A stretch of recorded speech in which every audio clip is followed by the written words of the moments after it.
السلام عليكم ورحمة الله وبركاته. إن الحمد لله نحمده ونستعينه ونستغفره ونعوذ بالله من شرور أنفسنا ومن سيئات أعمالنا.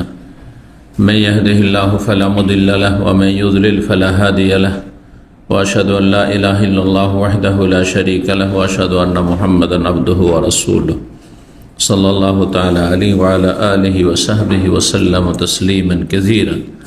أما بعد، فقد قال الإمام البخاري رحمه الله تعالى: باب ما يكره من السم والبقول فيه ابن عمر عن النبي صلى الله عليه وسلم قال حدثنا مسدد قال حدثنا عبد الوارث عن عبد العزيز قال قيل لأنس رضي الله تعالى عنه: ما سمعت النبي صلى الله عليه وسلم يقول في السم؟ فقال: من أكل فلا يقربن مسجدنا، من أكل فلا يقربن مسجدنا। সম্মানিত ভাতৃমণ্ডলী, আল্লাহ রাব্বুল আলামিনের প্রশংসা এবং প্রিয় নবী সাল্লাল্লাহু আলাইহি সাল্লামের উপর সালাত ও সালামের পর আজ মঙ্গলবার 3রা রবিউল আউয়াল 1447 হিজরি মোতাবেক 26শে আগস্ট 2025 আমাদের ধারাবাহিক আলোচনা সহিহুল বুখারীর খাদ্য সংক্রান্ত পর্ব নম্বর 8, আর এর মাধ্যমে ইনশাআল্লাহ তাআলা খাবার দাবার সম্পর্কে এই সহিহ বুখারীর হাদিসগুলি আমরা শেষ করব। আগামী পর্ব আসবে আকিকা সম্পর্কে ইনশাআল্লাহ তাআলা, জুমাবারে আকিকা সম্পর্কীয় পর্ব আসবে ইনশাআল্লাহ। আল্লাহ তৌফিক দান করেন। তো আজকে পর্ব নম্বর 8-এ ইমাম বুখারী রাহিমাহুল্লাহর অধ্যায় নম্বর 49 বলছেন যে বাবু মা ইউকরাহু মিনাস সুমি ওয়াল বুকুল। এই অধ্যায় হচ্ছে যে রসুন এবং শাক সবজি, বকুল এমন শাক সবজি যাতে দুর্গন্ধ রয়েছে রসুনের মতো, সব শাক সবজি না। বকুল বাকলিম বাকলিহা ওয়া কিসসাইহা ওয়া ফুমিহা ওয়া আদাসিহা, সূরা বাকারাতে রয়েছে বনী ইসরাঈলের ঘটনায়। সেখানে ফুম রয়েছে। ফুম মানে সুম।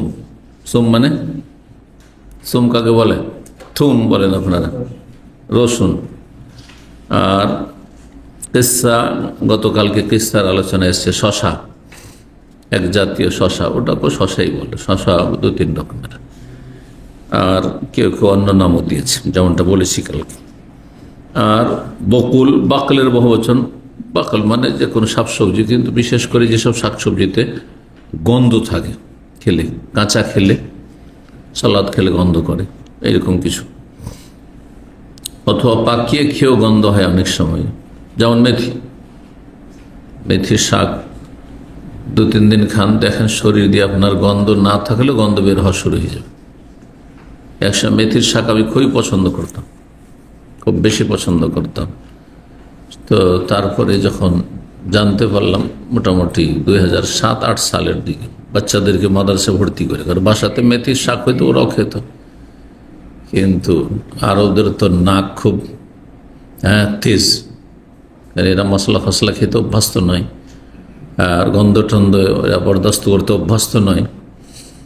তো তারপরে নোট লিখে পাঠিয়েছে, যেহেতু প্রাইমারিতে প্রথম ক্লাসগুলোতে, তো লিখে পাঠিয়েছে যে হলুয়া খাওয়াবেন না, হলুয়া খাওয়াবেন না। হলুয়া মানে হচ্ছে মেথি।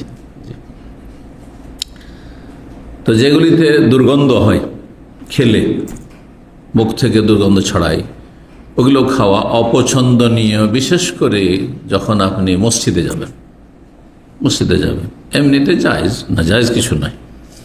মাকরুহ মানে এখানে শরীয়তের মাকরুহ, মাকরুহ তাহরিম নয়, হারাম না জায়েজ নয়। মাকরুহ মানে ঘৃণিত, পাশে যে বসবে গন্ধ পাবে আপনার মুখ থেকে, পেঁয়াজের গন্ধ, রসুনের গন্ধ, অথবা এই ধরনের কোনো গন্ধ, অথবা খেয়েছেন আপনি যেন মেথি শাক, তার বগল থেকে শরীর থেকে একটু ঘামলে একবার খুব প্রচণ্ড গন্ধ, খুব খারাপ গন্ধ হয়। তো এটা ঘৃণিত, মাকরুহ তানজিহ, তাহলে ঘৃণিত। আর বিশেষ করে ভালো অবস্থায় যখন মসজিদে থাকবেন, সেখানে মালায়েকা রয়েছেন রহমতের, আর তারপরে সেখানে মুসল্লি ভালো মানুষরা রয়েছে। যদি রাসূলুল্লাহ সাল্লাল্লাহু আলাইহি ওয়াসাল্লাম রসুন, পেঁয়াজ, এই ধরনের দুর্গন্ধযুক্ত রসুন, পেঁয়াজের পাতা, এগুলোতে গন্ধ, কাঁচা খেলে বিশেষ করে তাহলে যারা বিড়ি খাচ্ছে, যারা সিগারেট টানছে, যারা জর্দা খাচ্ছে, জর্দাখোর পানের সাথে, এদের কি মসজিদে যাওয়ার অধিকার আছে? রাসূলুল্লাহ জামানায় যদি জর্দা তামাক থাকতো তাহলে কঠোরভাবে নিষিদ্ধ করতেন, এদেরকে মসজিদে আসার অধিকারী রাখে না।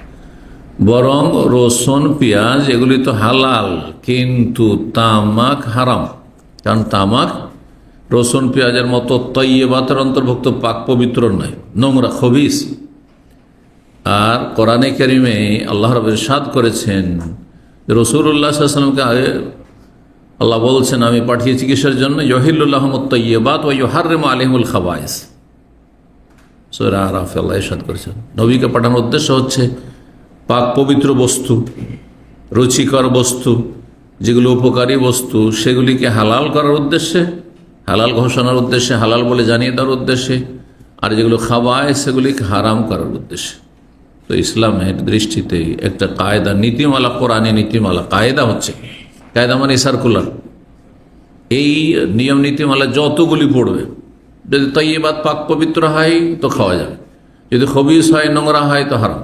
ওয়া ইউহাররিমু আলাইহিমুল খাবায়েস। সে নবী সাল্লাল্লাহু আলাইহি ওয়াসাল্লামের জামানায় ছিল না, আজকে এসছে সেগুলি, কিন্তু সেগুলি আপনার ক্ষতি করছে।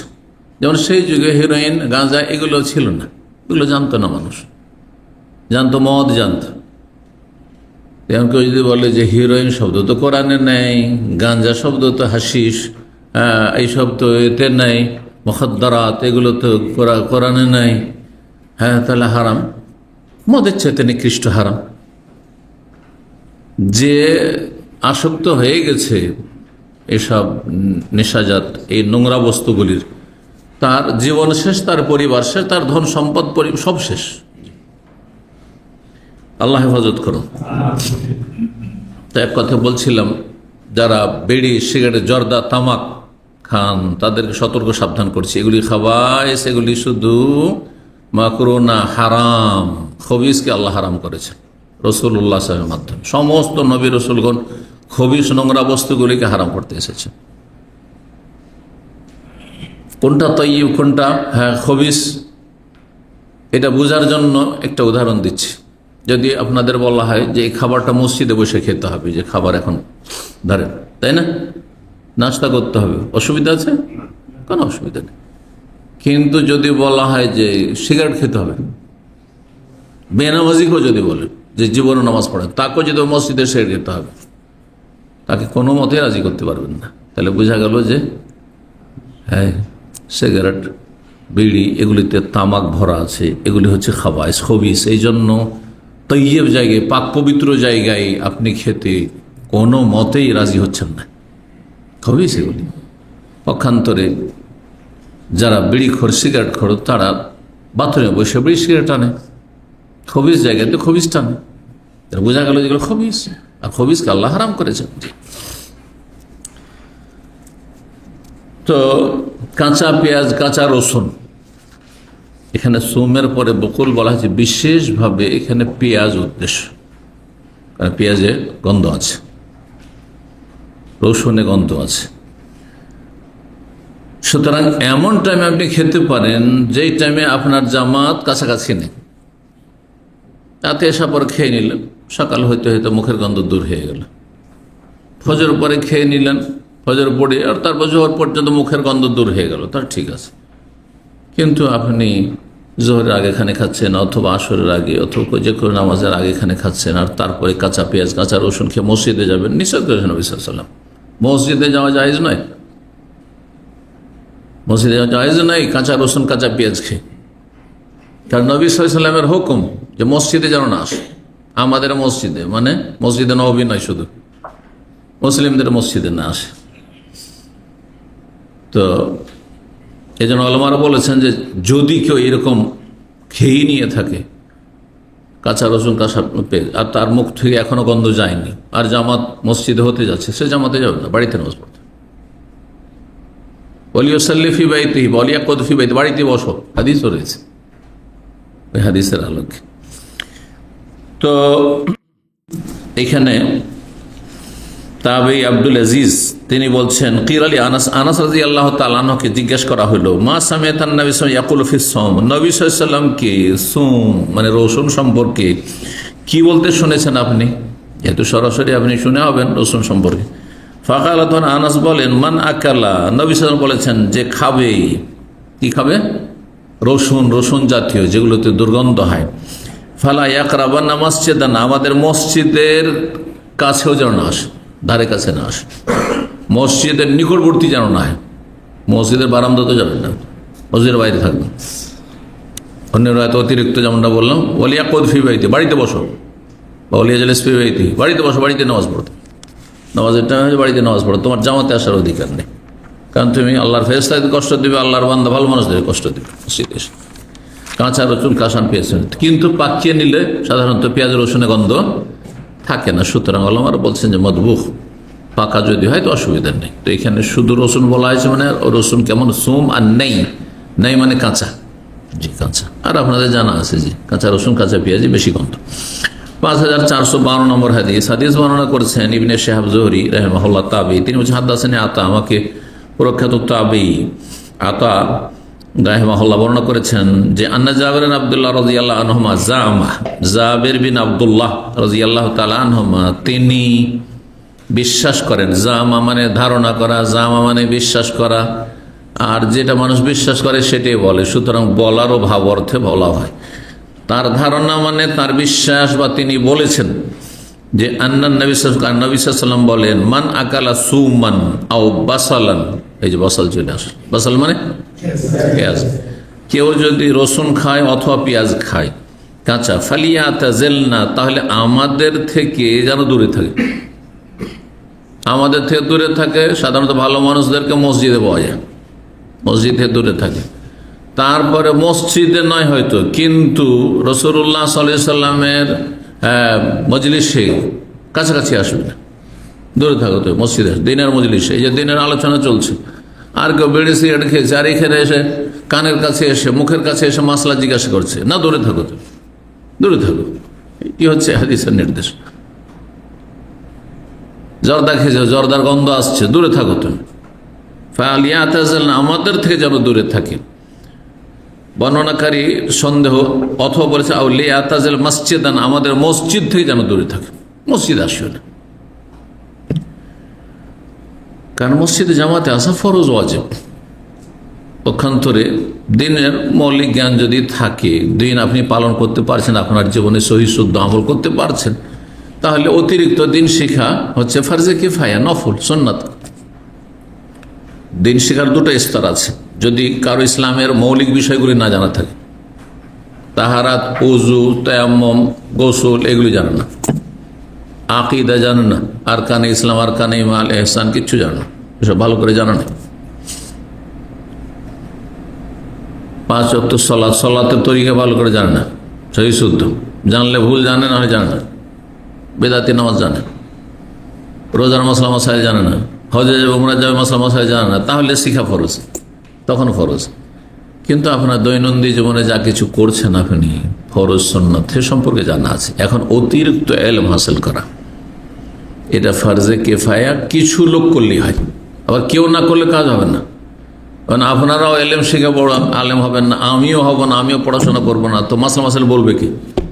তো ফরজে কিফায়া মানে কিছু লোক, কিছু ওলামা সমাজে থাকলে গোটা দেশের লোক আল্লাহর কাছে মুক্তি পেয়ে যাবে, রেহাই পেয়ে যাবে। আর যে দেশে কোনো আলেম ওলামাই নেই, যে কাকে মশলা জিজ্ঞেস করে খুঁজেই পায় না, তাহলে সবাই গুনাহগার হবে। ফরজে কিফায়া মানে, আর সবার জন্য, এই যে আপনাদের সবার জন্য উচ্চশিক্ষা এই বুখারীর দার্স, এটা সুন্নাত মুস্তাহাব, যদি দিনের মৌলিক জ্ঞান থাকে। কিন্তু দিনের মৌলিক জ্ঞান না থাকে তো আপনি এই দর্শের মাধ্যমে দিনের মৌলিক জ্ঞান, জরুরি জ্ঞান অর্জন করেন, সবসময় মনে রাখতে হবে। আর নফল এলেম শেখা নফল এবাদতের চাইতে উত্তম, কারণ এলেমের এবাদত আমলের এবাদতের চাইতে উত্তম। কি বুঝলেন? নফল এলেম, যেমন আমি পড়াশোনা করছি, সবসময় কাজই হলো পড়াশোনা, সময় পেলে পড়াশোনা করছি, এটা আমার নফল এলমের এবাদত। আমার আমলের এবাদত ধরেন সুন্নাত নামাজগুলি, হ্যাঁ, তারপরে আমার সুন্নাত সকাল সন্ধ্যার জিকির আজকার, হ্যাঁ, ফরজ সালাতের পরে জিকির আজকার, ঘুমাবার আগে ঘুম থেকে উঠে জিকির আজকার, তসবিহ তাহলিল ইত্যাদি, তাহাজ্জুদ যদি থাকে, এগুলি নফল আমল। নফল আমলের চাইতে নফল এলেম হাসিল করা বেশি উত্তম। কিন্তু সারা জীবন শুধু এলেম শিখতে থাকবা, তাহাজ্জুদ ধরবো না, এটা ভালো নয়। আমলও কিছু অংশ যেন থাকে, এটা মনে রাখতে হবে। কিন্তু তাহাজ্জুদের চাইতে বেশি সব যদি কোরআনের কেউ তাফসীর পড়ে আর হাদিস পড়ে, ফিকহ পড়ে, মাসলা মাসাইল জানে, যেহেতু আমার তাহাজ্জুদ দিয়ে আপনাদের কোনো ফায়দা হবে না। আমি প্রায় সময় বলি বিষয়টি যাতে বুঝতে পারেন, কারণ আমাদের দেশের মানুষ আমলের গুরুত্ব দেয় কিন্তু এলেমের গুরুত্ব দেয় না, যার ফলে ভুল আমল করে। তাহাজ্জুদ গুজারের অভাব নেই সমাজ আমাদের, মেলা তাহাজ্জুদ পড়ার লোক আছে, ইশরাক, সালাতুল জোহা, নফল রোজা আর নানা সাদকা করার লোক মেলা আছে, কিন্তু সহি শুদ্ধ এলেমওয়ালা লোকের বড়ই অভাব আছে। মসজিদ ইমামতি করছে, দিনের জ্ঞান নেই যে কোরআন হাদিসের আলোকে ফতোয়া দিতে পারবে, যার ফলে ফদাল্লু আদাল্লু, ফতোয়া দিচ্ছে মান সম্মান রক্ষার জন্য, নিজে পথভ্রষ্ট, মানুষকে পথভ্রষ্ট করছে ভুল ফতোয়া দিয়ে। অথচ এলেম শিখলে মানুষকে বিভ্রান্ত করতো না, নিজেও বিভ্রান্ত হইতো না। তো যাই হোক, কি বলছিলাম, আমাদের মসজিদে আসবে না, আমাদের থেকে দূরে থাকবে, আমাদের মসজিদ থেকে দূরে থাকবে। তাহলে ভালো মজলিস থেকে দূরে থাকবে, কাঁচা রসুন, কাঁচা পেঁয়াজ খেয়ে, অথবা এইরকমই দুর্গন্ধ মুখে আছে আর ঘেমে টেমে আছেন, আর আপনি বুঝতে পারছেন যে আমার শরীর খুব ঘেমেছে গরমের দিনে, সুতরাং আমার এমনি শরীর অনেকের প্রাকৃতিক সৃষ্টিগত গন্ধ থাকে, ও গোসল করে বাথরুম থেকে বেরুলের বাথরুমে ঢোকা যাবে না, হ্যাঁ, টয়লেট থেকে টয়লেটে ঢোকা যাবে না। ও যদি গোসল করে বেরোয় তারপরে শরীর থেকে গন্ধ হবে। হরমোনের দোষে কারো কারো হয়, এরকম বেশি হয়, কারো কম হয়। তো এরকম হইলে একটু দূরে থাকবে। অথবা আপনি গন্ধটাকে ঢাকার জন্য মেলা ব্যবস্থা আছে আজকাল, সেগুলো করে না। ৫০ নম্বর অধ্যায় বাবুল কাবাসে। এই অধ্যায় হচ্ছে কাবাস নামক সবজি বা শাক।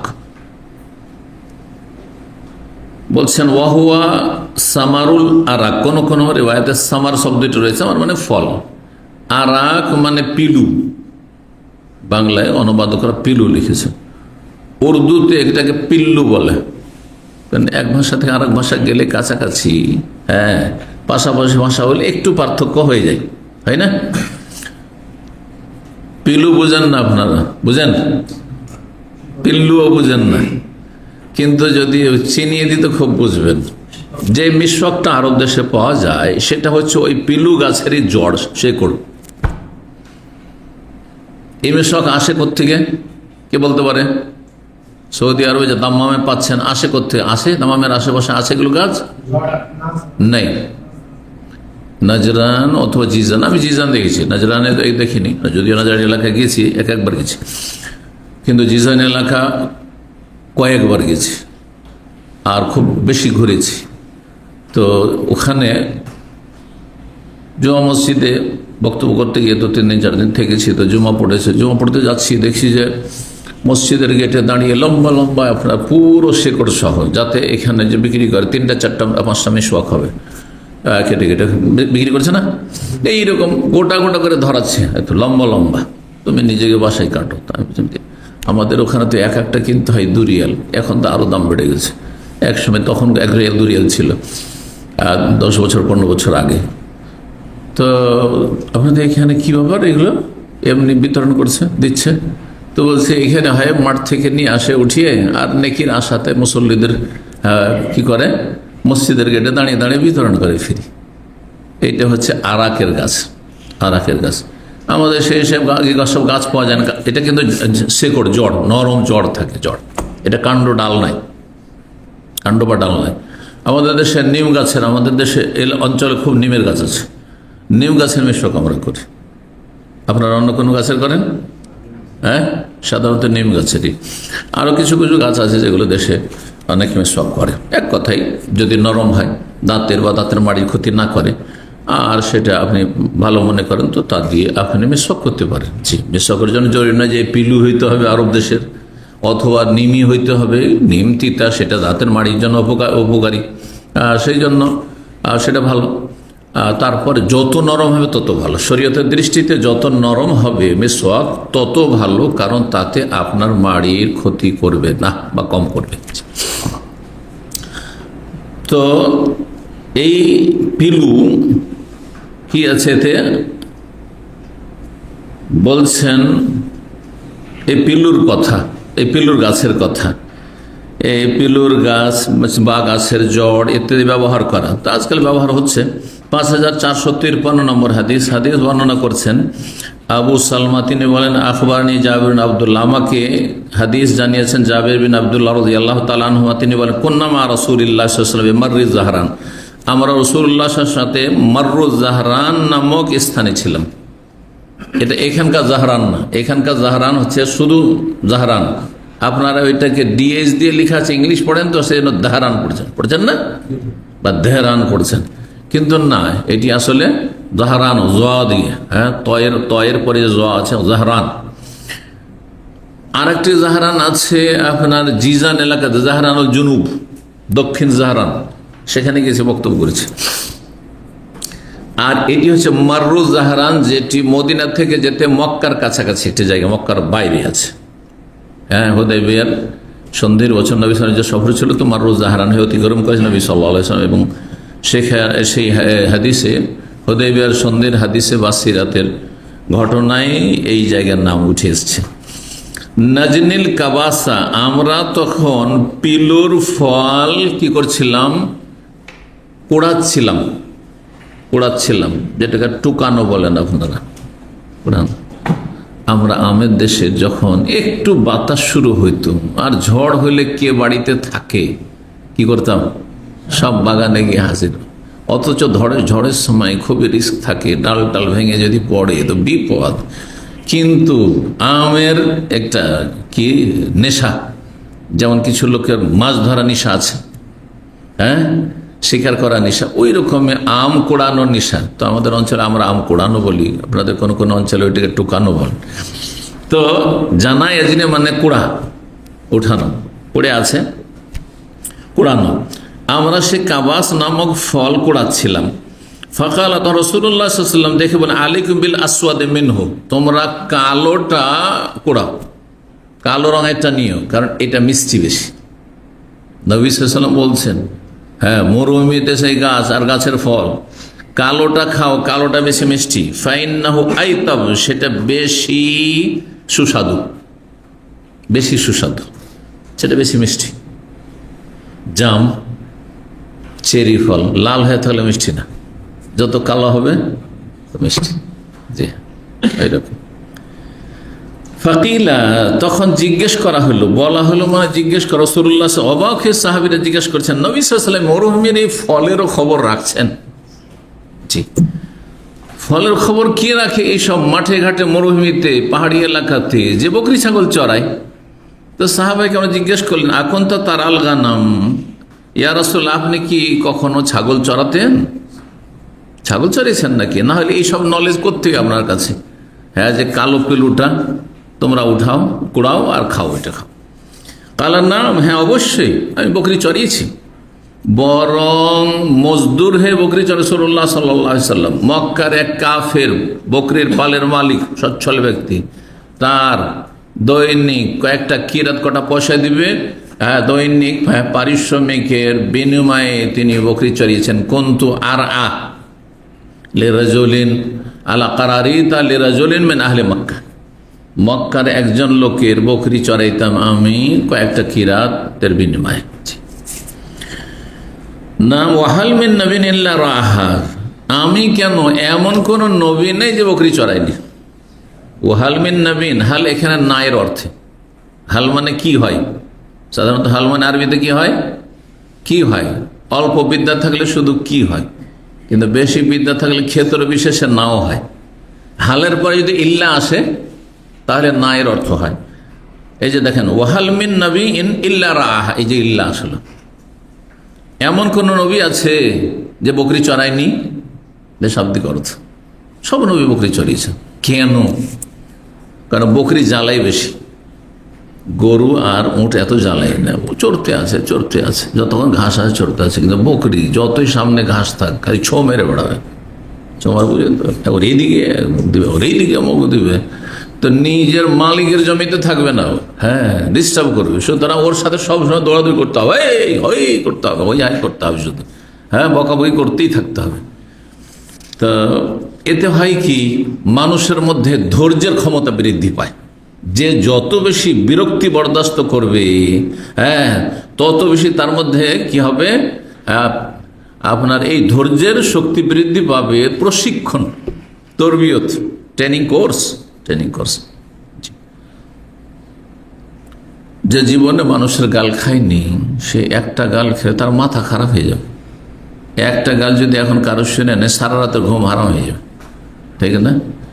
কিন্তু যার গাল খেয়ে অভ্যাস আছে, হ্যাঁ, আর যদি সেটা দিনের জন্য, আল্লাহ সন্তুষ্টের জন্য, হ্যাঁ রসুলের সুন্নার জন্য, সহি আকিদার জন্য, হ্যাঁ বিভ্রান্তি থেকে সতর্ক করার জন্য, শিরক বেদাত থেকে, গুমরাহি থেকে, বিভিন্ন বাতিল ফিরকা সুফিদের থেকে সতর্ক করার জন্য, ইখওয়ানি জামাতিদের বিভ্রান্তি গুমরাহি যারা হ্যাঁ ইসলামকে পুঁজি করে তারা ধর্ম ব্যবসা করছে, এদের থেকে সতর্ক করার জন্য, হ্যাঁ যেসব গালগুলি সেটা আল্লাহ সন্তুষ্টির জন্য। ফি সাবিলিল্লাহি মা লাকিত, জেহাদ ফি সাবিলিল্লাহতে অস্ত্রের আঘাত হইতো, আর কথার আঘাত, কখনো কখনো কথার আঘাত অস্ত্রের আঘাতের চাইতে বেশি মারাত্মক হয়।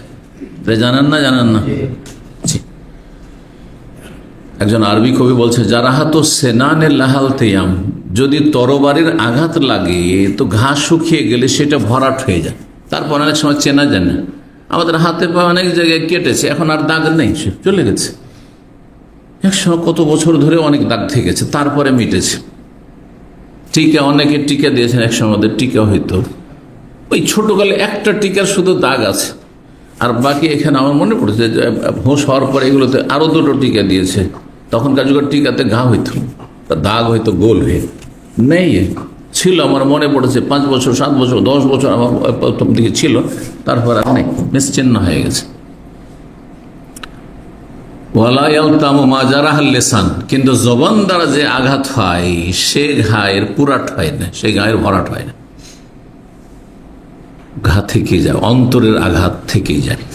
তো যাদের অভ্যাস আছে গাল খেয়ে খেয়ে, কোনো ব্যাপার না, গাল দিচ্ছে, হ্যাঁ ইসলামের দুশ্মন, তো ফেতনা, আমক তমক কত কি বলছে, আরো কত কি, কাফেরদের এজেন্ট, ইসলামী সেন্টারগুলি নাকি ইহুদিরা চালায় বা আমেরিকা চালায়, কত যে গরজ হয়েছে তাদের ইসলামের খেদমতের গরজ, তাই না? এসব গালি শুনে শুনে অভ্যাস হয়ে আসে, কোনো ব্যাপার না।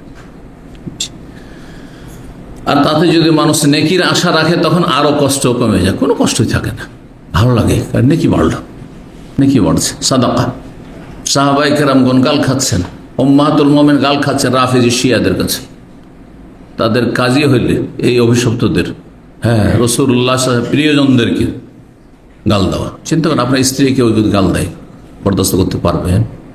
আপনার মা বোনকে যদি গাল দেয়, আরে নবী সাল্লাল্লাহু আলাইহি ওয়াসাল্লামের বিবিগণ আমাদের মা, ওয়াজওয়াজ উম্মাহাতুহুম, তাদেরকে গাল দিচ্ছে, আর তাদের সাথে তোমাদের প্রীতি, তারা তোমাদের আদর্শ, তাদের কথা তোমরা তুলে ধরো। আউযু বিল্লাহ, এরা বাতিলপন্থী। দেশে এই শ্রেণীর লোক যারা আছে তারা বাতিলপন্থী, এরা জাতিকে ধোঁকা দিচ্ছে, জি সর্বনাশ করছে। এজন্য এদেরও সর্বনাশ হচ্ছে। উত্থান পতনে দেখবেন যে মাঝে মাঝে একটু উত্থান দেখছেন, এত ধোঁকা খাওয়ার কিছু নেই। রাজনীতি করলে দুটো পয়সা হয়, গণতন্ত্র রাজনীতি করলে দুটো পয়সা হয়েছে, কিন্তু শেষ পরিণাম হ্যাঁ জেল আর ফাঁসি ছাড়া আর এর শেষ আর কিছু নেই। ইতিহাস যদি দেখতে হয়, মিশরের ইতিহাস দেখেন, মিশরের ইতিহাস থেকে শিক্ষা নিতে হবে। দেশের ইতিহাসের আগে, আজকে থেকে 30-40 বছর 50 বছর আগে মিশরে এই ইতিহাস হয়ে গেছে, আর সেই ইতিহাসের বারবার করে পুনরাবৃত্তি হইতে থাকে। মনে রাখবেন একটি দামি কথা, যে মানব জাতির ইতিহাসের বারবার কি হয়, পুনরাবৃত্তি হইতে থাকে। জ্ঞানীরা বুঝে, আর যারা অজ্ঞান তারা বুঝে, আবেগীরা বুঝে না। তো যাই হোক, নবী সাল্লাল্লাহু আলাইহি ওয়াসাল্লাম হ্যাঁ বকরি ছাগল চড়িয়েছেন। মূসা আলাইহিস সালাম, কোরআনে কারিমে রয়েছে যে মূসা আলাইহিস সালাম কি করেছেন, বকরি চড়িয়েছেন। কতদিন জানেন? কতদিন? 10 বছর বকরি চড়িয়েছেন। কিসের জন্য? শুধু একটা স্ত্রী হাসিলের জন্য। আর আমি ফিরি ফিরি স্ত্রী চাইছেন আপনি, হ্যাঁ মহারানা সব বাকি।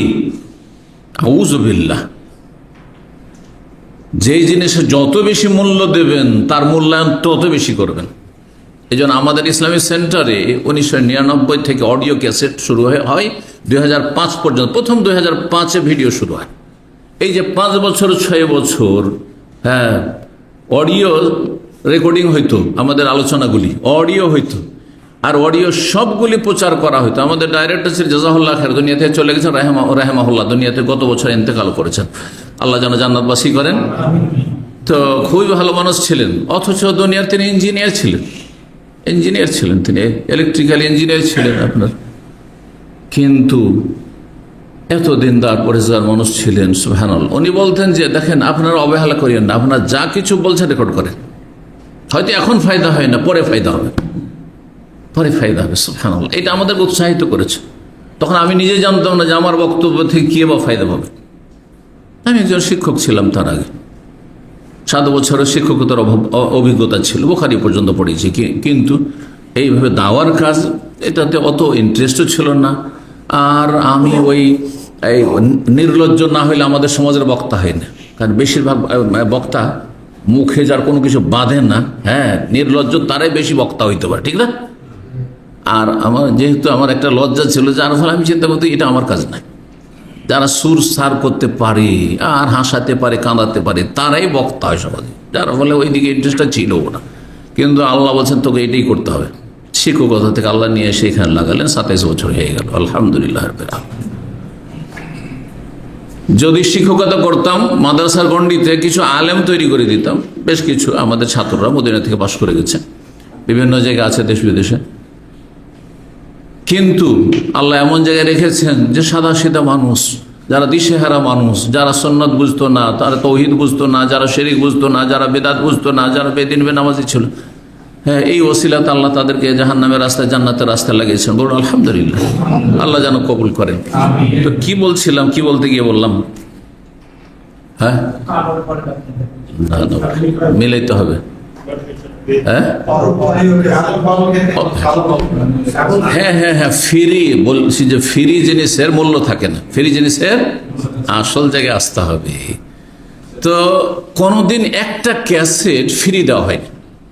ওই যুগে যারা ছিল পুরাতন ছাত্র আছে 2-1 এরকম, তো জিজ্ঞেস করবেন তাদেরকে, অডিও তারা কিনে নিয়ে গেছে, একটা কোনো ফ্রি ছিল না। 60 হলে 2 রিয়াল দিতে হয়েছে, আবার সস্তাও না এত, আর 90 হলে 3 রিয়াল করে দিতে হয়েছে। সব সেট কিনে নিচ্ছে। আমি অবাক হইতাম, লাইব্রেরিতে গেলে, যেমন নিচে লাইব্রেরি আছে, লাইব্রেরি থেকে বিক্রি হইতো, সামনে যে আপনার ওপারে, রোডের ওপারে পুরানো সেন্টার ছিল, যারা পুরানো ভাইরা আছেন। তো আশ্চর্য হইতাম, জিজ্ঞেস করতাম যে আপনার এতগুলো 100-150 রিয়াল 200 রিয়াল দিয়ে সবগুলো সেট কিনছে। তারপরে যে কেন এগুলো কিনছে, বলছে এগুলো তো আমার অনেক ফায়দা হচ্ছে, দেশে পাঠাবো, আমি শুনেছি দেশে পাঠাবো। সুবহানাল্লাহ। তখন এতে আমাকে আরো উৎসাহিত করলো যে না, এই কাজ করি, কারণ এতে ফায়দা হচ্ছে মানুষের। এইভাবে মানুষ উৎসাহিত হয় ভালো কাজে। তো আল্লাহ রাব্বুল যখন কোনো কিছু পছন্দ করেন, চান যে কারো দ্বারা কোনো কিছু নিব, তখন সে রাস্তা খোলেন। বলছিলাম যে ফ্রিতে স্ত্রী যদি হাসিল করে নেন, তো স্ত্রীর কোনো মূল্য থাকে না। যখন তখন, হ্যাঁ, তাকে লাঞ্ছিত করছেন, অপমানিত করছেন, এবং এই নিয়ামতের কদর করেন না, পরকীয়া, নোংরামিতে, পরনষ্ট, হারামি কাজ করে বেড়াচ্ছেন। কিন্তু 10 বছরের শ্রম দিয়ে চাকর খেটে যখন স্ত্রী পেয়েছেন মুসা আলাইহিস সালাম, তখন তার মূল্যায়ন করেছে। এবার বোঝা গেছে, এই কথাটা বলতে চাইছিলাম। 51 নম্বর অধ্যায় বলছেন বাবুল মজমাজাতে বাদাত্তম। এই অধ্যায় হচ্ছে খাওয়া দাওয়ার পরে কুলি করা। খাওয়া দাওয়ার পরে মুখের ভিতরে কিছু লেগে থাকতে পারে, স্বাদ থাকতে পারে, সুতরাং কুলি করে নেওয়া ভালো। বিশেষ করে আপনি সলাতে দাঁড়ালে, এছাড়াও যদি আপনি ঘুমাতে যান, কারণ দাঁতে আর জিভাতে আপনার কিছু স্বাদ, ভ্যাসে মিষ্টি হোক আর টক হোক আর লবণ হোক কিছু আছে, আর তারপরে আপনি ওই অবস্থায় ঘুমিয়ে গেলেন, কয়েক ঘন্টা থাকলে আপনার, আজকাল বলা হচ্ছে ব্যাকটেরিয়া, নবী 1400 বছর আগেই কুলি করার কথা বলেছেন, কুলি করা। এমনকি দুধ পান করেও কুলি করার কথা, ফাইনাল্লাহু দাসামান, কারণ তাতে একটু চর্বি ভাব আছে, আটা ভাব। ঘুম থেকে উঠলে আরো খারাপ লাগে, মুখটা কেমন, তাই না? জি। আর সেটা যদি পরিষ্কার না করে সন্তান, আরো খারাপ। গন্ধ ছড়াবে, ব্যাকটেরিয়া হয়ে যাবে, আপনার দাঁত নষ্ট হবে। 5454 নম্বর হাদিস, হাদিস বর্ণনা সুয়াইদ ইবনে নুমান সাহাবী রাদিয়াল্লাহু তাআলা, তিনি বলেন খারাজনা মা রাসূলিল্লাহ ইলা খাইবার, আমরা রাসূলুল্লাহ সাল্লাল্লাহু আলাইহি ওয়াসাল্লামের সাথে খাইবারের যুদ্ধে বেরিয়েছিলাম। ফালাম্মা কুন্না বিস সাহাবা, সাহাবা নামক স্থানে যখন আমরা পৌঁছলাম, দাবে তামিন, তখন খাবার নিয়ে ডাকলেন, যে যার কাছে যে খাবার থাকে, ক্ষুধা লেগেছে সবাইকে নিয়ে আসো। সবার কাছে খাবার নেই, অল্প কিছু সাহাবীর কাছে হয়তো কিছু পাথেয় আছে। ফামা উতি ইল্লা বিসাউইকিন, কিছুই পাওয়া গেল না, শুধু ছাতু। সৌইক মানে ছাতু, ছাতু বুঝলেন তো? ছাতু খেয়েছেন? কে খায়নি? শুধু যে ছাতু খায়নি লজ্জাতে আবার হাত তুলবেন, ছাতুই খাননি। এই যে কোন ইউরোপে থাকে আল্লাহ, ছাতু খায়নি আবার বাঙালি, তো কোন বাঙালি হইলো? হ্যাঁ, তা আবার মুরব্বী লাগছে। যদি ইয়াং ছেলেরা বলে তো একটা আলাদা কথা। তো যাই হোক, ফাঁকাল না, আমরা খেলাম। ফাকাম এলা সল, তারপরে সলাতে দাঁড়ায় রাসূলুল্লাহ, তামাদমাদা, কুলি করলেন, মাদমাদান, আমরাও কুলি করলাম। ইবাদতে যাচ্ছেন আর তারপরে যদি আপনি জিহ্বা থেকে স্বাদ পেতে থাকেন তো খুশু নষ্ট হবে, খুশু নষ্ট হবে, নেকি কমে যাবে, জি, সব আপনার কোয়ালিটি কমে যাবে নামাজের। 5455 নম্বর হাদিস, হাদিস বর্ণনা করেছেন সুয়াইদ, তিনি বলছেন রাসূলুল্লাহ সাল্লাল্লাহু আলাইহি ওয়াসাল্লাম, আমরা বেরোল, ওই হাদিসটি লম্বা করে এসেছে এখানে।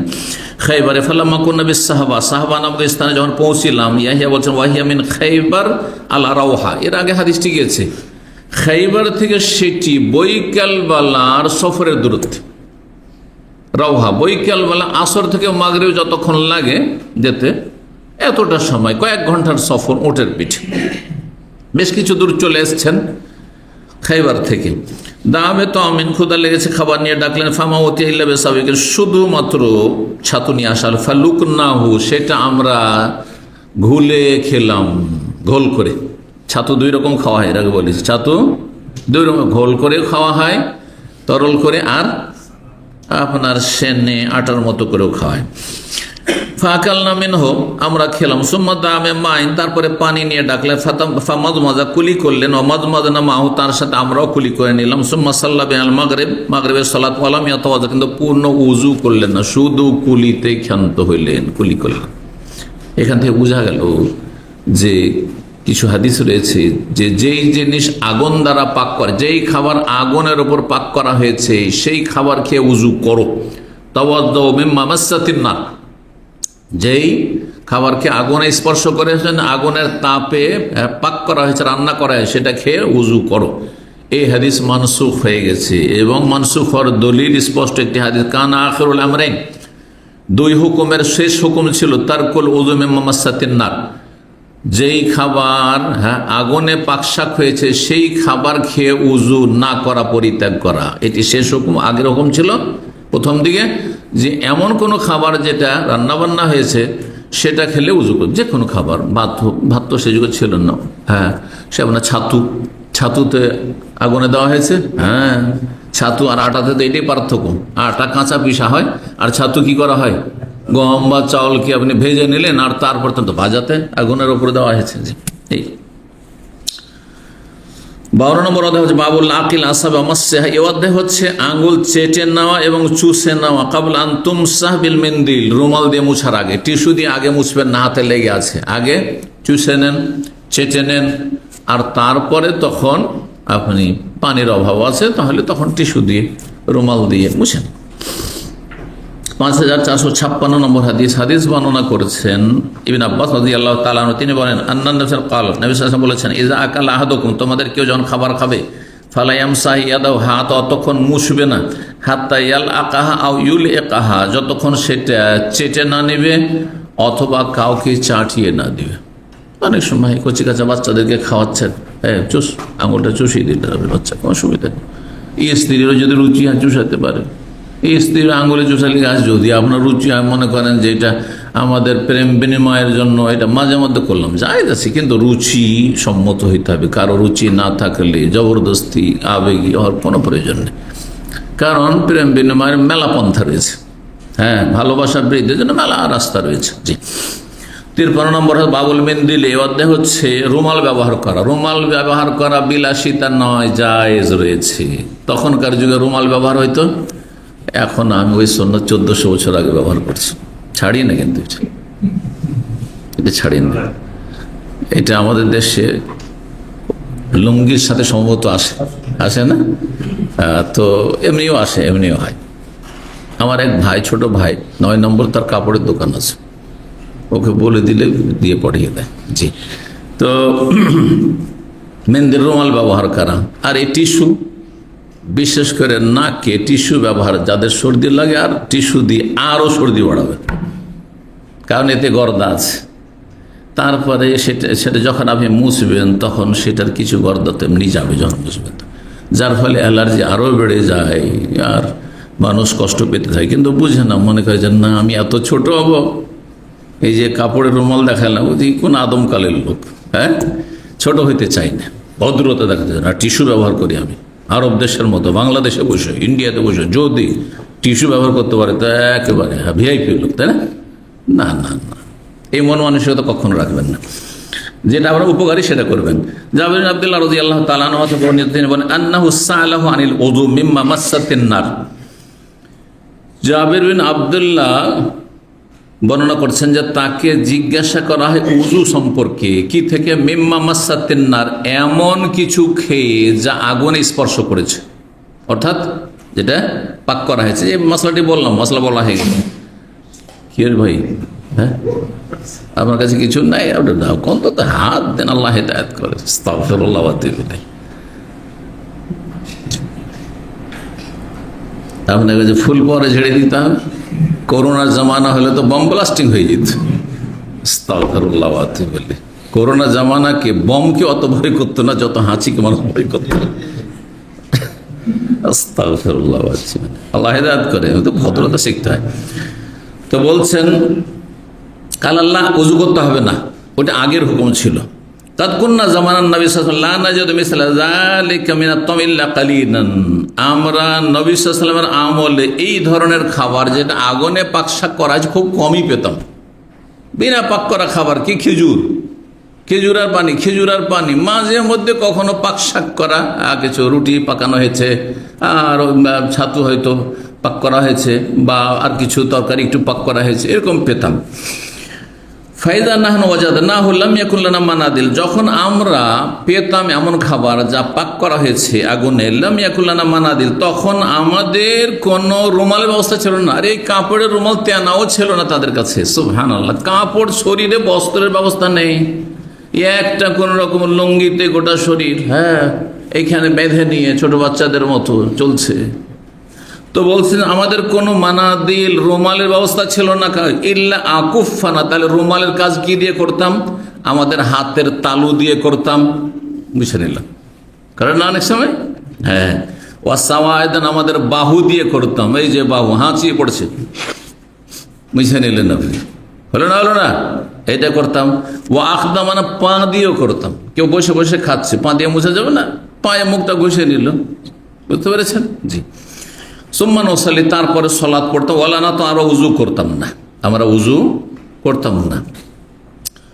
তার মানে পাকশাক করা খাবার খেলে উজু করতে হবে না। 54 নম্বর আয়াত হচ্ছে বাবু মায়া করে যা ফারাগা মিন তামিহি, কি বলবে একজন ব্যক্তি যখন খাবার শেষ করবে?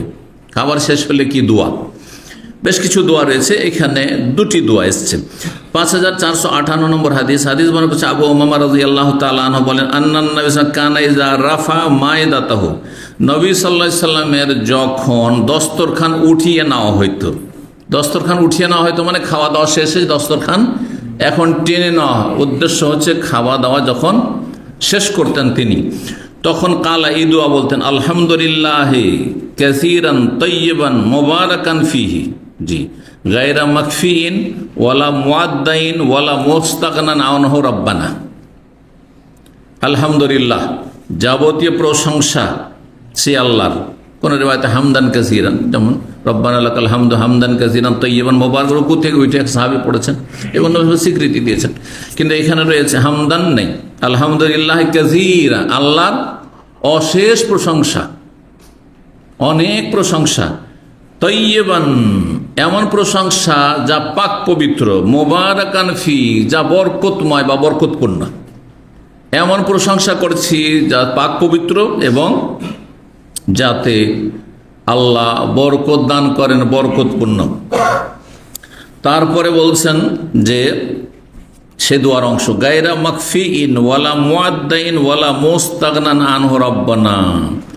মাকফি, কাফা ইয়াকফি মানে যথেষ্ট হওয়া, আর গায়ের মানে না, তার মানে যাতে থেকে যথেষ্ট, আর না লাগবে না, লাগবে না, না আবার লাগবে, এখন না লাগে, এখন খাওয়া দাওয়া শেষ, কিন্তু আবার কয়েক ঘন্টা পরে বা কালকে লাগবে।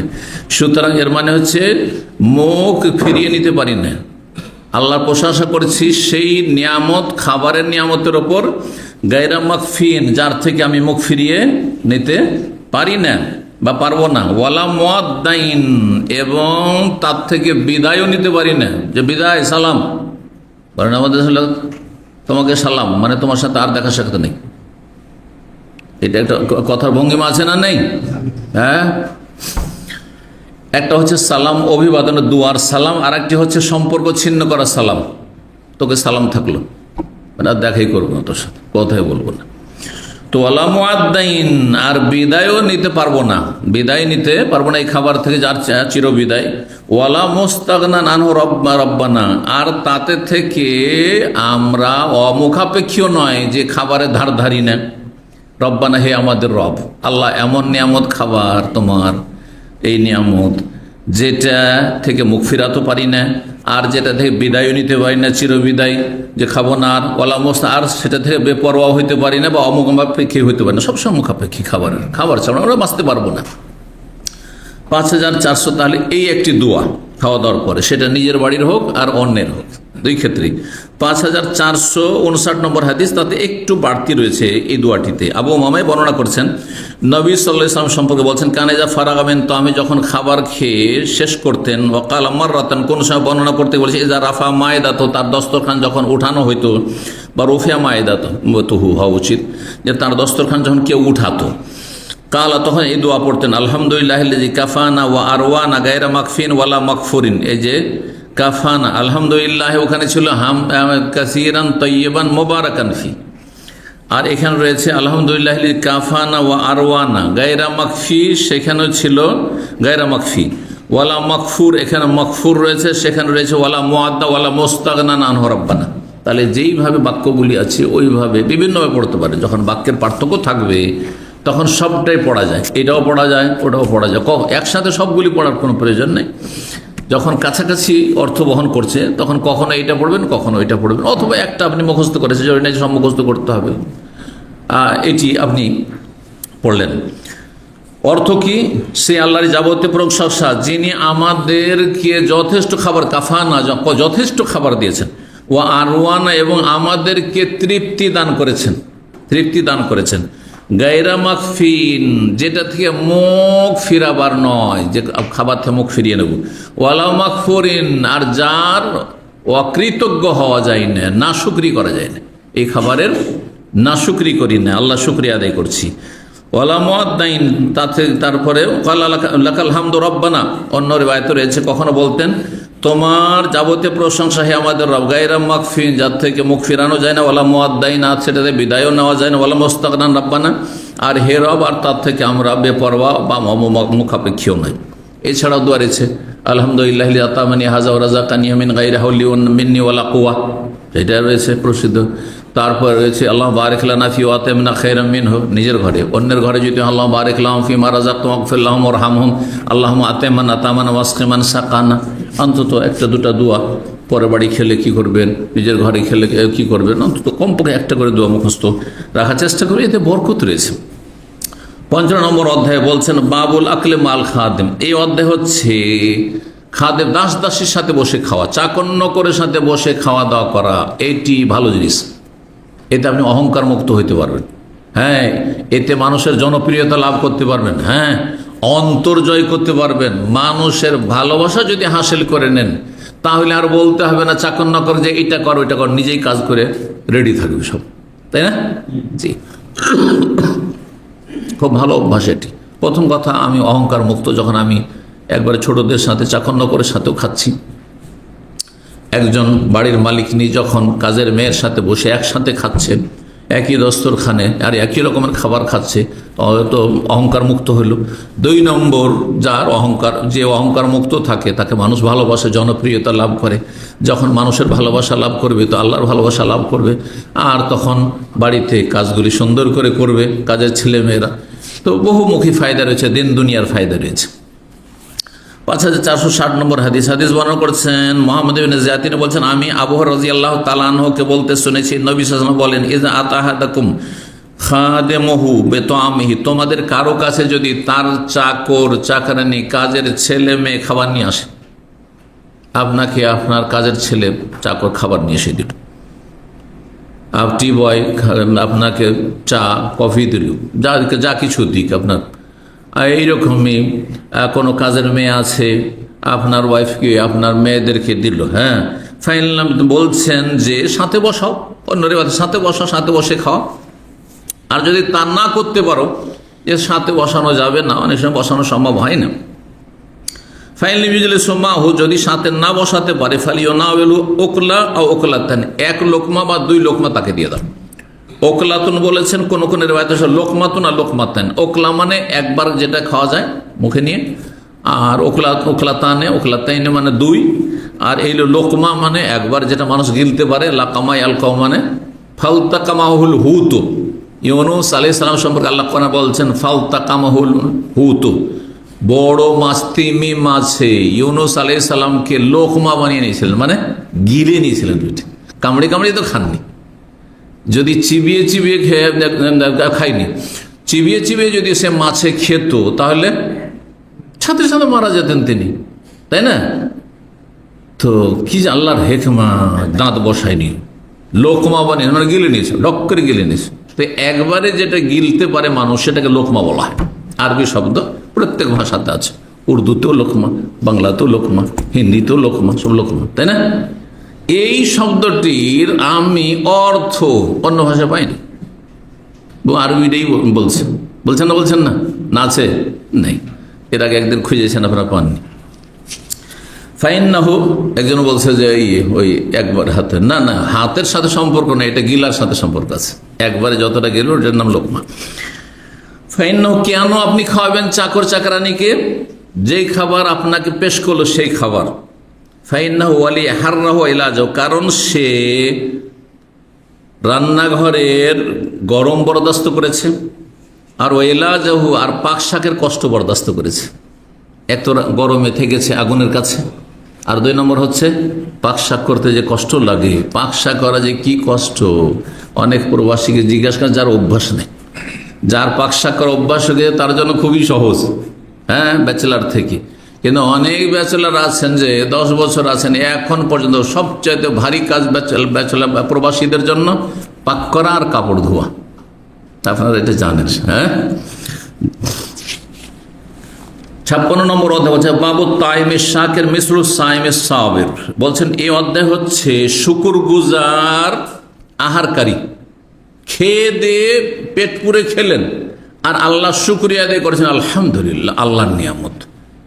এই একজন ব্যক্তি আপনি, আর একজন আসাইমুস সাবির, ধৈর্যশীল রোজাদার, ধৈর্যশীল, সারাদিন পানাহার থেকে ধৈর্য ধরে আছে, খাচ্ছে না, পান করছেন না, অথচ পিপাসিত, অথচ ক্ষুধার্ত। তাহলে সবরের প্রয়োজন আছে না নেই? ধৈর্য হারা হইলে ও খেয়ে নিবে, কারণ খাবার অভাব নেই, আমি রোজা রাখবো, আমার ঘরে কি খাবার নেই, তাই না? তো যেই ব্যক্তি ধৈর্যশীল রোজাদার, সেই ব্যক্তির মতো হচ্ছে কে, যে শুকরগুজার খানেওয়ালা। খেয়ে দিয়ে শুকরিয়া আদায় করলে তেমনই নেকি পাবেন যেমন একজন লোক ধৈর্যের সাথে রোজা রাখে, নফল রোজা, ফরজের ক্ষেত্রে নয়। এটা নয় যে আমি রোজা রমজানের দিনে ফরজ রোজা না রেখে আমি খেয়ে দিকে আল্লাহ বলো শুকুর আলহামদুলিল্লাহ, চলবে নাকি? না, কবিরা গুনাহ, জাহান্নামে যেতে হবে। কিন্তু নফল, ধরেন আপনি, অনেকে আছেন শারীরিক সমস্যা, পেশাবের সমস্যা হয়ে যায়, পেশাবের জ্বালা শুরু হয়ে যায়, কিডনির সমস্যা শুরু হয়ে যায়, সোমবার বৃহস্পতি রোজা রাখলে, হ্যাঁ, তার জন্য রোজা না, অন্য অন্য ইবাদত আছে, সেটাতে ঘাটতি পূরণ করেন।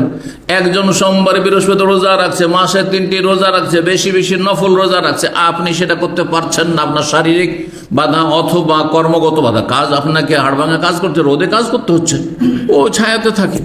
সুতরাং সেই ক্ষেত্রে আপনি খেয়ে দিয়ে শুকরিয়া আদায় করেন, সামান্য নেকি পেয়ে যাবেন। আল্লাহু আকবার।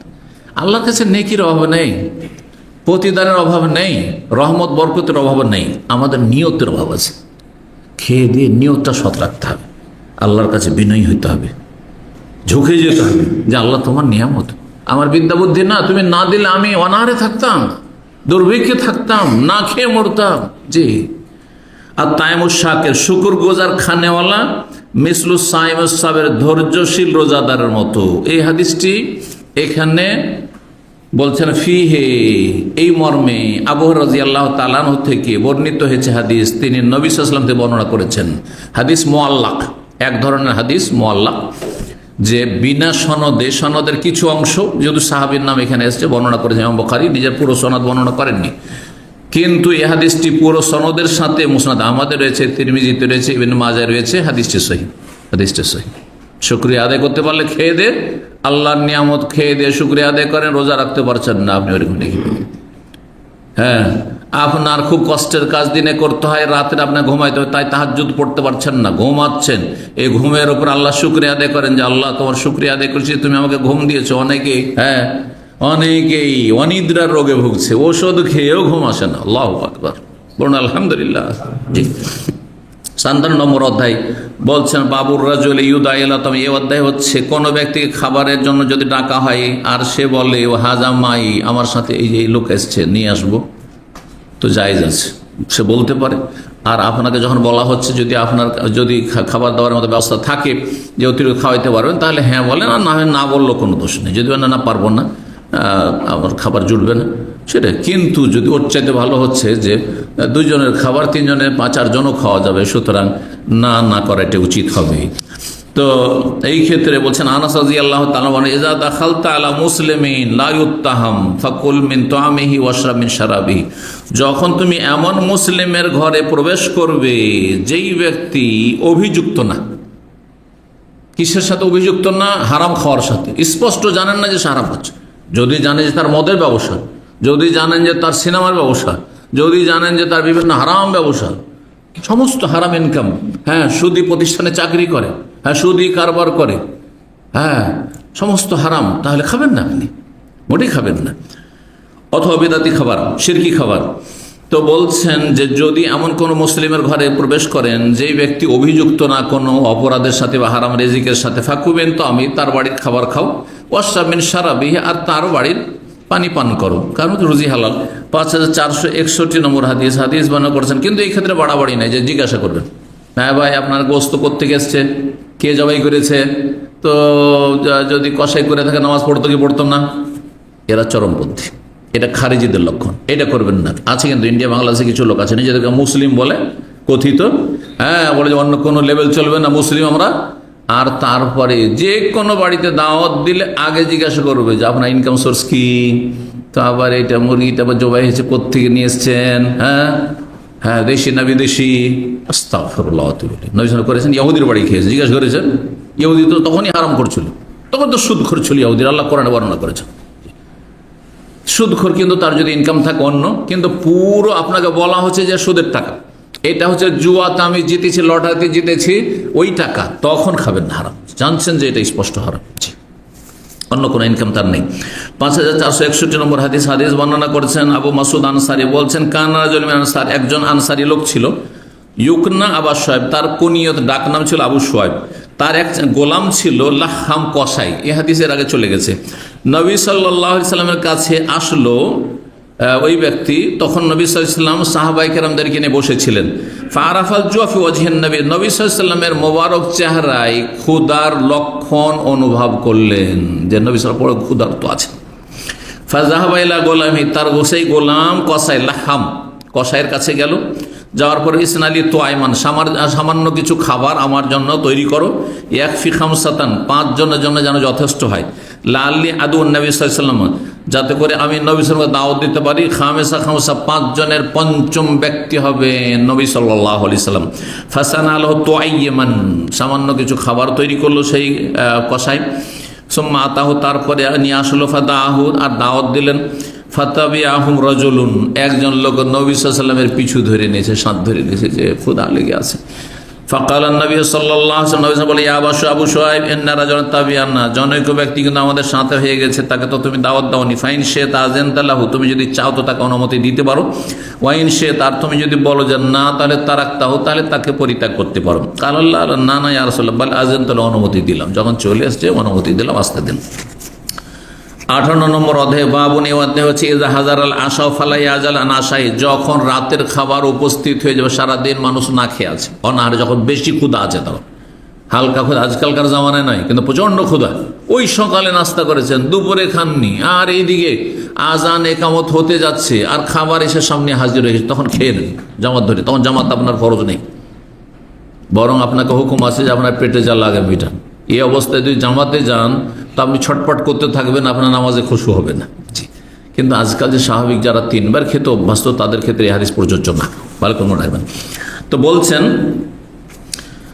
যে ফালাই আজাল, যখন রাতের খাবার উপস্থিত হয়ে যাবে, রেডি হয়ে চলে এসছে সামনে দস্তরখান, হ্যাঁ খাবার রেডি, তখন তাড়াহুড়া করবেন না খাবার ছেড়ে নামাজে যেতে।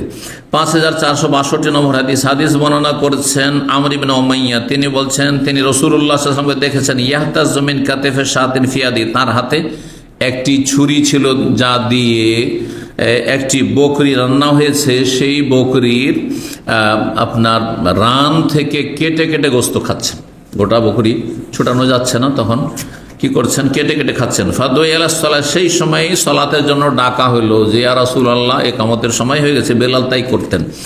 ফালকাহা, তখন সেই খাবার ছেড়ে দিলেন। ওয়াসিকিনা, আর সেই ছুরিও ফেলে রেখে দিলেন। আল্লাতি কানা ইয়াহতাজু, যা দিয়ে কেটে কেটে খাচ্ছিলেন। সুম্মা কামা, তারপরে দাঁড়িয়ে গেলেন সালাতে, ফাসাল্লা, সালাত করলেন, ওয়ালাম ইয়াতাউযু, করলেন না। এই ক্ষেত্রে কুলি করে নেওয়া ভালো, কুলি করে নেওয়া জরুরি নয়, আবার কুলি করে নেওয়া উত্তম, যাতে করে আপনার খুশু কমে না যায়। তবে যদি চর্বি না থাকে আর মুখে পরিষ্কার হয়ে, তাই অসুবিধা নেই, বা পানির ব্যবস্থা নেই, সেটা ভিন্ন কথা।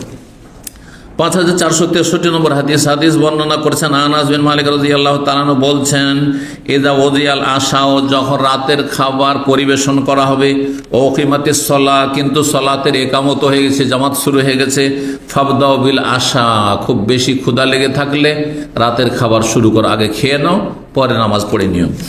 সেই ক্ষেত্রে দ্বিতীয় তৃতীয় জামাতের জন্য মসজিদে যাওয়া আবশ্যক না। মাসলা শুনে নেন, অনেকে মনে করে দ্বিতীয় জামাতের জন্য মসজিদে যাওয়া জরুরি না। যদি বাড়িতে আপনার ভালো পরিবেশ থাকে, কারণ সেখানে 2-1 জনকে নিয়ে জামাত করতে পারবেন, তাহলে দ্বিতীয় জামাত না গিয়ে, মসজিদে না গিয়ে, আপনি তো ওই 27 গুণের সেই ফজিলত পাচ্ছেন না। আসল জামাত হচ্ছে প্রথম জামাত। এতে অবহেলা কারোর কারণে অনেকেই আড্ডা দিচ্ছে, চাপানি করছে, প্রথম জামাত ছেড়ে দিল, আর দ্বিতীয় তৃতীয় জামাত দিল শুরু করে, আর জোরে তেলাওয়াত মসজিদে শুরু করে দিল। আরে এইটা তরিকা না। আসলে এটা কার জন্য? যেই ব্যক্তি এমন এমার্জেন্সিতে ছিল যে সে মসজিদে যেতে পারেনি, কিন্তু আপনি শখ করে বসে আছেন, আর তারপরে জামাত ছাড়া দ্বিতীয় তৃতীয় জামাত আর নেকি আশা করছেন, হ্যাঁ 26-27 গুণ 25 গুণ, না না, আপনার জন্য না। বাড়িতেও যদি এক্ষেত্রে জামাত হয়, তো মসজিদে যাওয়ার কোনো প্রয়োজন নেই, কারণ আসল জামাত হয়ে গেছে, আসল জামাত হয়ে গেছে। বেশ কিছু ফোকাহার কাছে তো জামাতই নেই, দ্বিতীয় তৃতীয় জামাতই নেই। সালাফি আলমাদের মধ্যে আল্লামা আলবানীর কাছে জামাত নেই, দ্বিতীয় তৃতীয় আর জামাত নেই। বাড়িতে নিজের ছেলে মেয়েকে সাথে নিয়ে নামাজ পড়ছে। কিন্তু অন্য অন্য সাইফিন বা আজমিন হোসেন, তারা বলছেন দ্বিতীয় তৃতীয় জামাত আছে, কিন্তু কার জন্য? মাজুর লোকের জন্য, হ্যাঁ শখ করে নয়। তারপরে হাদিস বলছেন যে ওমর রাদিয়াল্লাহু তাআলা আনহু থেকে বর্ণিত, তিনি বলতে তার ঘটনা, আন্নাহু তাআশা মাররাতান, একবার তিনি রাতের খাবার খাচ্ছিলেন, ওয়া হুয়া ইয়াসমাউ কিরাআতাল ইমাম, অথচ তিনি ইমামের তেলাওয়াত শুনতে পাচ্ছিলেন। পাশেই, মসজিদের পাশে, মসজিদ সংলগ্ন নেই, তেলাওয়াত মসজিদে শুনতে পাচ্ছেন আর খাওয়া দাওয়া খাচ্ছেন, কারণ প্রচন্ড খিদে লেগে আছে। এই সময় খুশু হবে না নামাজ পড়লে, আগে খেয়ে নেন। 5465 নম্বর হাদিস, হাদিস বর্ণনা করেছেন আয়েশা রাদিয়াল্লাহু তাআলা আনহা, তিনি বলছেন, ইযা উকিমাতিস সালাত, তো নবী সাল্লাল্লাহু আলাইহি ওয়াসাল্লাম বলেছেন, যখন সালাতের একামত হয়ে যাবে, ওয়া হাযারাল আশা, কিন্তু রাতের খাবারও হাজির হয়ে গেছে, আর প্রচন্ড খিদা লেগে আছে, খাবারের দিকে একটা টান আছে আপনার, ফাবদাউ বিল আশা, রাতের খাবার শুরু করো, রাতের খাবার আরম্ভ করো, আগে রাতে খেয়ে নাও, ক্ষুধা মিটিয়ে নাও, তারপরে যাও। ওই যে ওদি আলিয়া শাহ, মানে যখন রাতের খাবার পরিবেশন করা হবে, এই কথা রয়েছে। 59 নম্বর অধ্যায়, সর্বশেষ অধ্যায়, বলছেন বাবু কওলিল্লাহি তাআলা, এই অধ্যায় হচ্ছে মহান আল্লাহর এই বাণীর তাফসীর সম্পর্কে। ফাইদা তাইনতুম ফান্তাশিরু, যখন অপরের বাড়িতে খাওয়া দাওয়া করবে, খাওয়া দাওয়া শেষ হলে তোমরা সেখান থেকে ছড়িয়ে পড়ো, মানে নিজ নিজ জায়গায় চলে যাও, বসে ধর্ণা দিও না। অনেকেই খাওয়া দাওয়ার পরে গাল গল্প চলছে আধা ঘন্টা 1 ঘন্টা, না, এটা ঠিক না। খাওয়া দাওয়া শেষ হয়ে গেছে, বাড়িওয়ালার জন্য সেটা বিরক্তিকর হইতে পারে। 5 মিনিট 10 মিনিট, খুব বেশি আজকালকার জামানে 10-15 মিনিটের মধ্যে যদি দেখা যায়, কারণ আজকালকার অভ্যাস আছে যে তারপরে তো কিছু মিষ্টি ফিষ্টি দিবে, কিছু একটু লাবান, কিছু জুস অথবা ফল ফ্রুট দেবে, আরব দেশে যেমন ট্রেডিশন, কিছু যদি হয়। আর না হলে একটু বিদায় নেওয়ার জন্য 5 মিনিট 7 মিনিট খাওয়া দাওয়া হয়েছে, জাকাল্লাহ খায়ের, যায় তার বিদায় নেন আপনি। কোরআনে আল্লাহ নির্দেশ দিয়েছেন।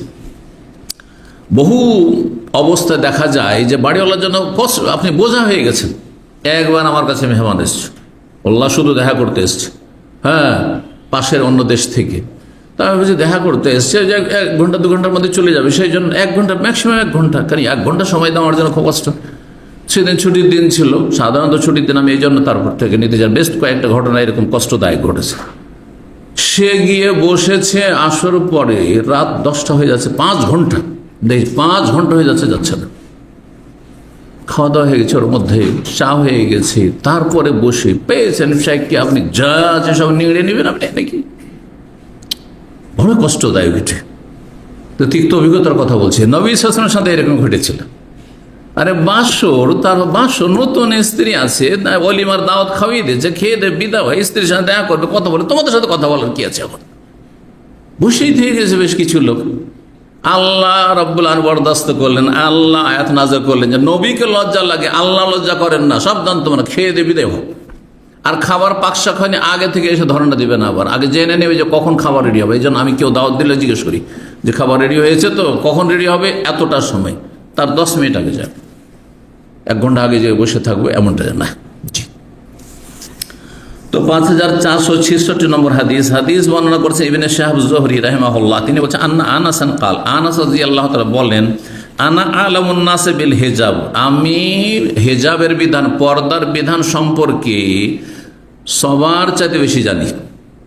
রাসূলুল্লাহ সাল্লাল্লাহু আলাইহি ওয়াসাল্লামের পরে সবার চাইতে বেশি আমি পর্দার বিধান সম্পর্কে বেশি জানি, কারণ আমার চোখের সামনে পর্দার হুকুমের আয়াত নাযিল হয়েছে, সচক্ষে দেখেছেন।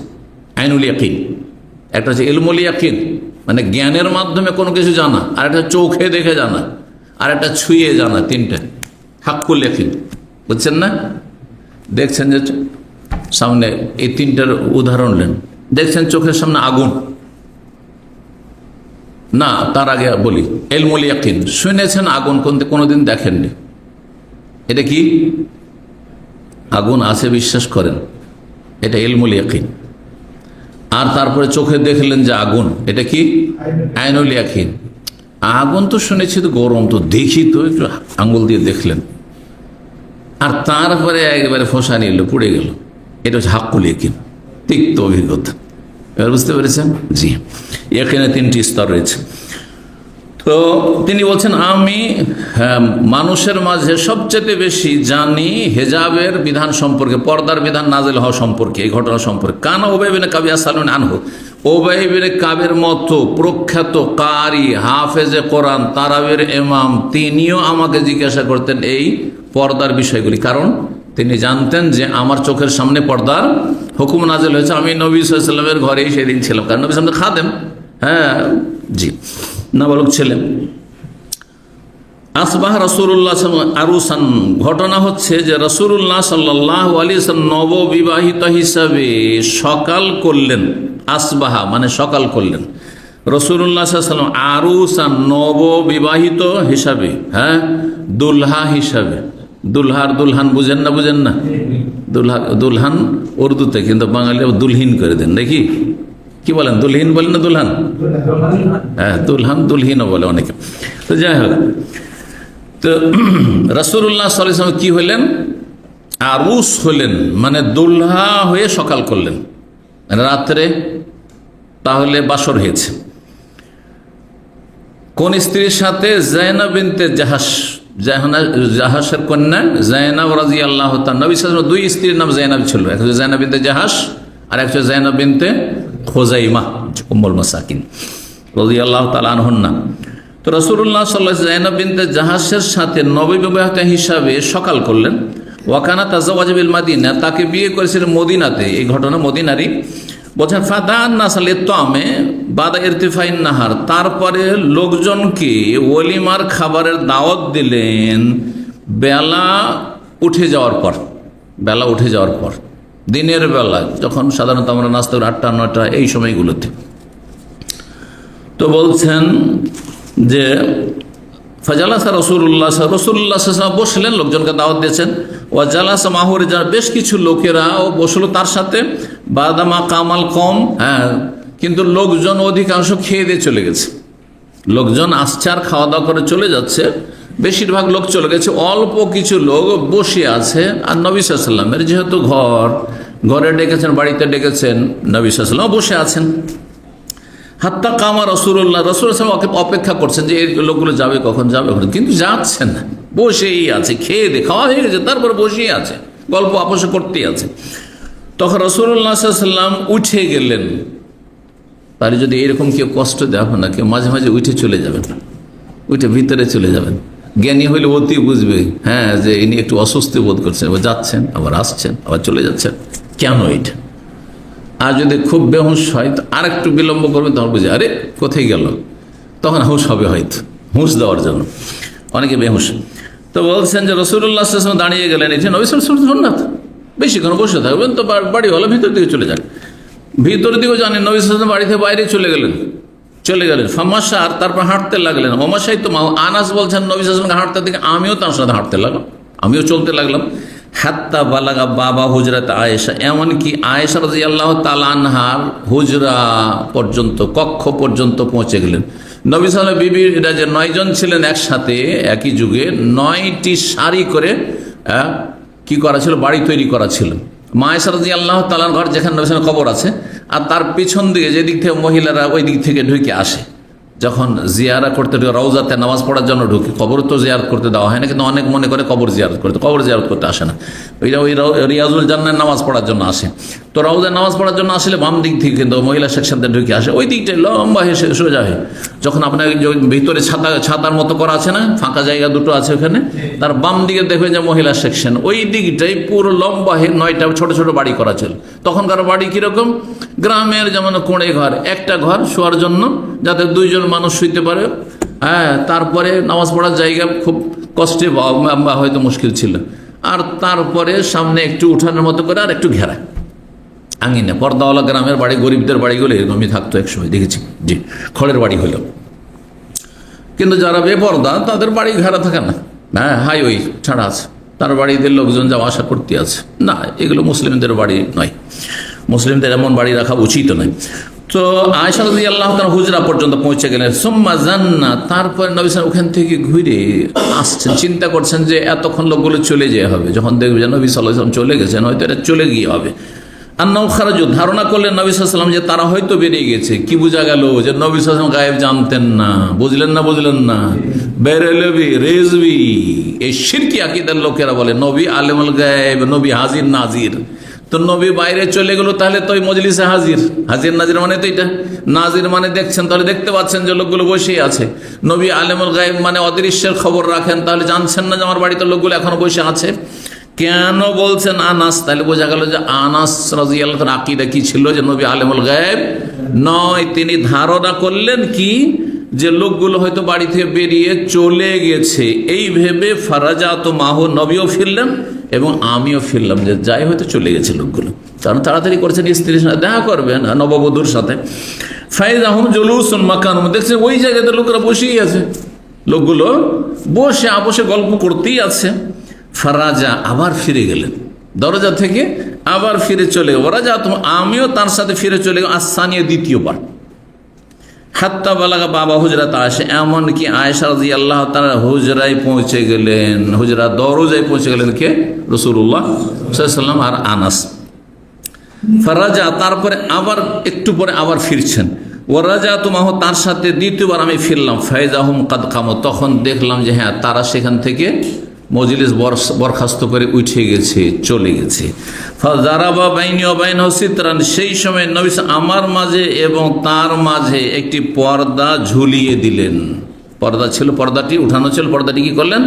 ঝুলিয়ে দিলেন। লোকেরা ছিল ওইদিকে, পর্দা ঝুলিয়ে দিলেন। তার মানে আনাস আর তুমি আসবে না, বাইরে যাও।